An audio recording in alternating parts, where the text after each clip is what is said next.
fairy house.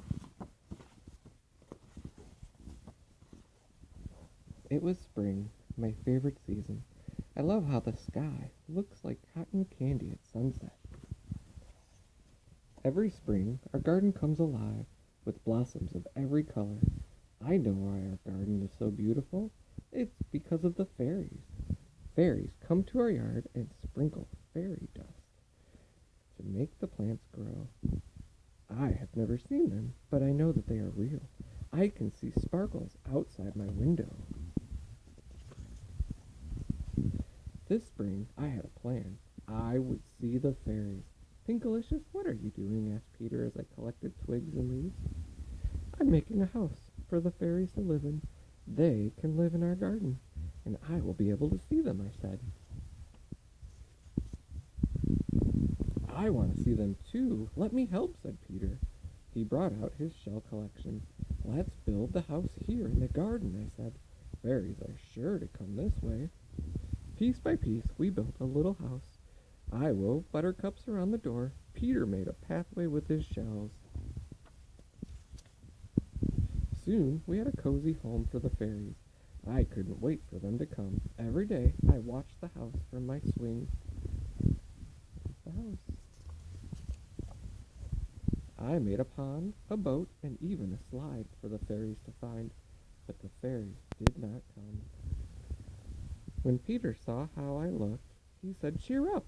The pink flower buds are blooming, but I want to see the fairies." Suddenly, I had an idea. Maybe the fairies only come out at night, I said. Maybe they only sparkle fairy dust by moonlight.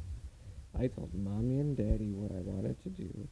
They let Peter and me camp out and keep watch for the fairies. That evening, Peter and I spread out our sleeping bags. I left the fairies a sweet snack of honeysuckle and berries. "Do you think they'll come?" asked Peter. "Yes," I said, and added in a whisper, "I really, really hope so." We told each other stories until Peter fell asleep. As the night got darker, I heard crickets and owls, but not a single fairy. Once, I thought I heard some soft, gentle humming. It was just Peter. He was snoring. I did everything I could to stay awake. I looked up at the moon. I counted the stars. I didn't want to miss the fairies. But as soon as I counted the stars, my eyelids got heavy. I couldn't help it. I drifted off to sleep. The next thing I knew, I heard a bird singing. I opened my eyes. It was dawn. I heard hushed voices in the garden. Mommy and Daddy were looking at something together.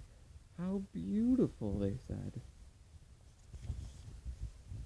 As I stretched, a sweet smell filled the air all around me. Colorful flowers were in bloom. I looked at the fairy house. The honeysuckle and berries were gone. "The fairies came," I cried. "They came!" But I missed the whole thing. Peter started to sniffle. "Don't cry. Look," I said. Up in the air, I could see glimmers of light shooting across the early morning sky. "Fairies!" I gasped. The light shimmered brighter and brighter until it sparkled into sunshine. "I knew you were real," I said.